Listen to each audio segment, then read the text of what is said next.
গতকাল আমার বান্ধবীদের সাথে কাটানো সুন্দর মুহূর্তগুলো ভাগ করে নিয়েছিলাম আমার ভিডিওতে। আজ দ্বিতীয় দিনে টক ঝাল মিষ্টি মুহূর্তগুলো নিয়ে আবার চলে এলাম।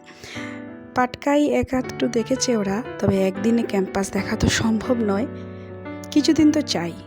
আজ নিয়ে এলাম ওদেরকে চুমু।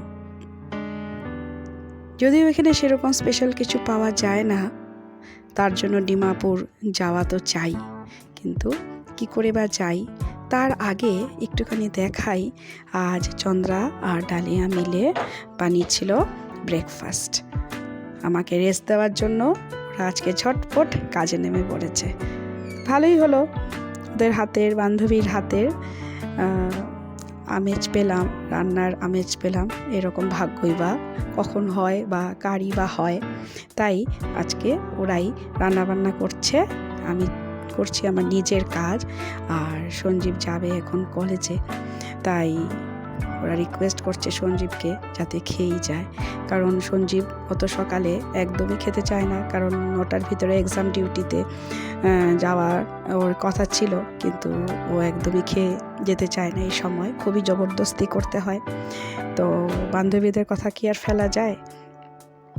আমি বললে হয়তো আমাকে কয়েকবার না করে দিত যে এত সকাল সকাল আমার জন্য কিছু করতে হবে না, কিন্তু আমার বান্ধবীরা কত যত্ন করে, কত মনের ইচ্ছেতে আজকে লুচি তরকারি বানাচ্ছে, সেটা কি উপেক্ষা করে যাওয়া যায়? তাই সঞ্জীবকে বললাম যে ওরা এত রিকোয়েস্ট করছে, তুমি আজকে কষ্ট করে একটুখানি দেরি হলেও কোনো ব্যাপার না, তুমি খেয়েই যাও।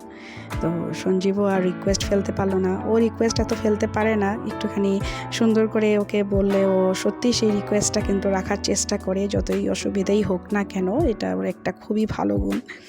তো বললো ঠিক আছে চলো ঝটপট তোমরা আমাকে দিয়ে দাও, আমি একটুখানি বসে টেস্ট করে যাই। তো এই যে দুই শালি দুই দিকে খুব সুন্দর করে আদরের যত্নে দাদাকে খাওয়াচ্ছে লুচি তরকারি। সঞ্জীবও খেয়ে খুব খুশি যে এত ভালো হয়েছে খেতে তরকারি লুচি, ও ভীষণ খুশি, প্রশংসাও খুব করেছে, সেটা আগের ভিডিওতে আমি দেখিয়েছি। তো এখন আমি ভিডিওর সেই কথাগুলো এক কথাতে আর বারবার শোনানো যায় না, তাই ভাবলাম যে আমি আমার ভয়েস ওভার করি, তোমাদের সাথে গল্প করি।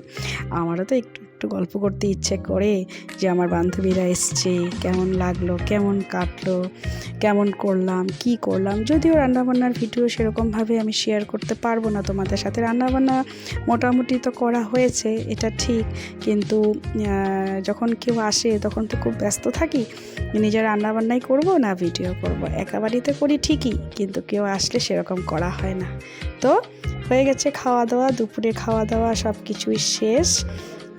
এখন আমরা বিকেলবেলা চলে এসেছি চুমু।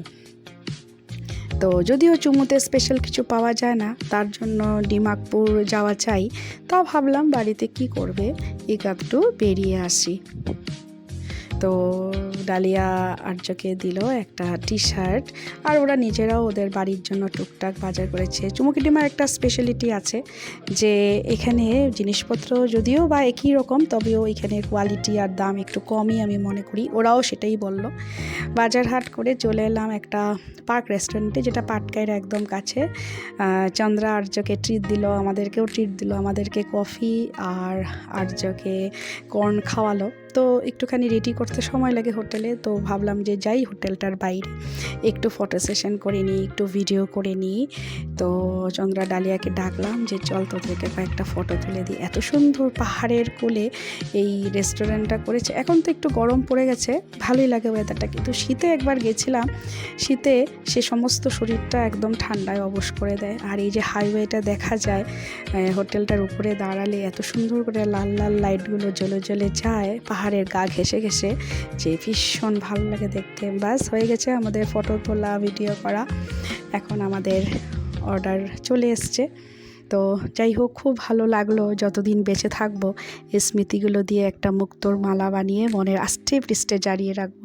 জীবনের ডায়েরিতে যোগ হলো আর একটা রূপকথার গল্প। কেমন লাগলো এই দ্বিতীয় ভাগের ভিডিওটা অবশ্যই আমাকে কমেন্টে বলবে। ভালো লাগলে একটা লাইক করে দিও। আশা করি এরকম সুন্দর সুন্দর ভিডিও আগামী দিনেও অনেক আসবে, আমার বান্ধবীরাও আসবে, আরও ভিডিও হবে, আর মনের মণিকোঠায় যোগ হবে অনেক অনেক সুন্দর সুন্দর গল্প।